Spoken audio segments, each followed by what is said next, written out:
Good morning, guys. It is Sunday. It's 60 here in Michigan where we live. It's wet and it's nasty.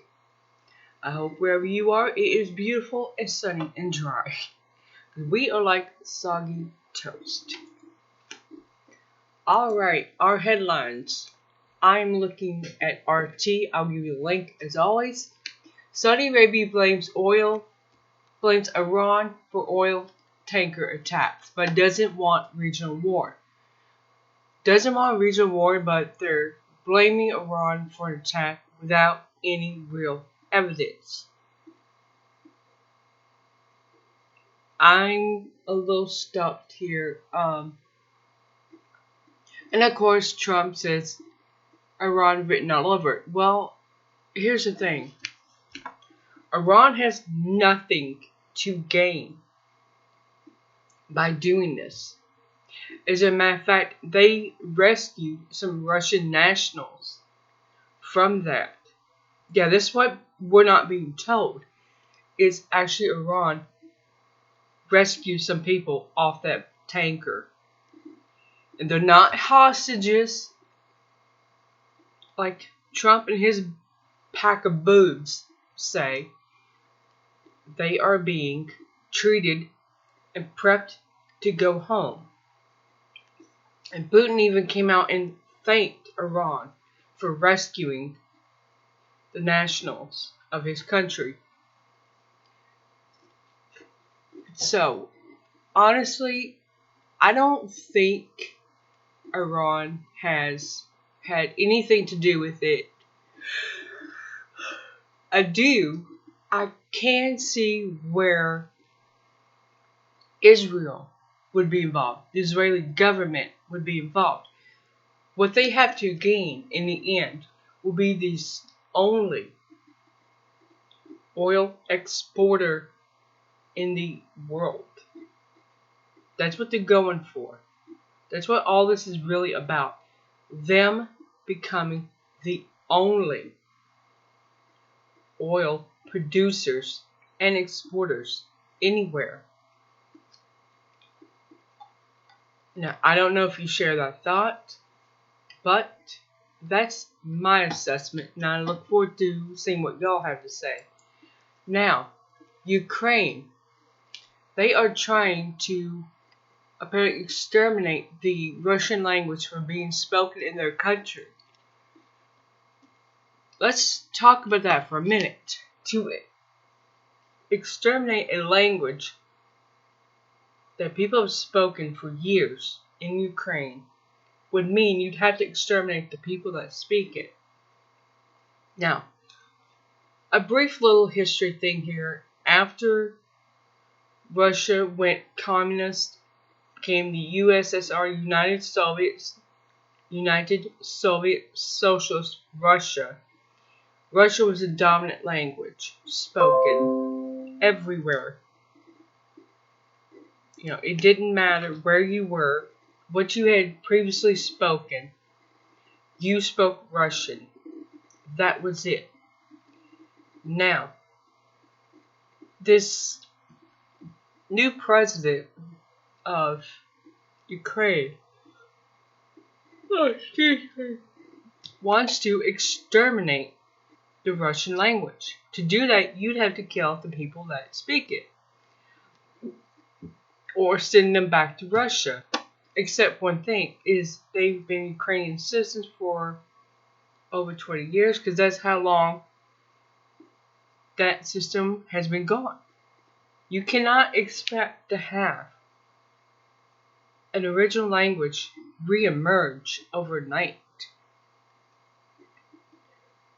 It doesn't happen. It took years to force Native Americans to only speak English. That took years. It didn't happen overnight. Now, let's get back to this Iran story.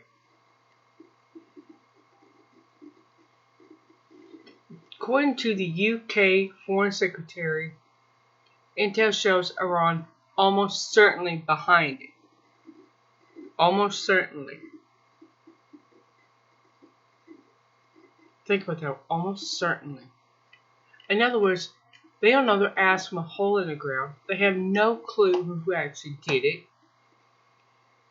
And they're just pointing fingers. Whatever.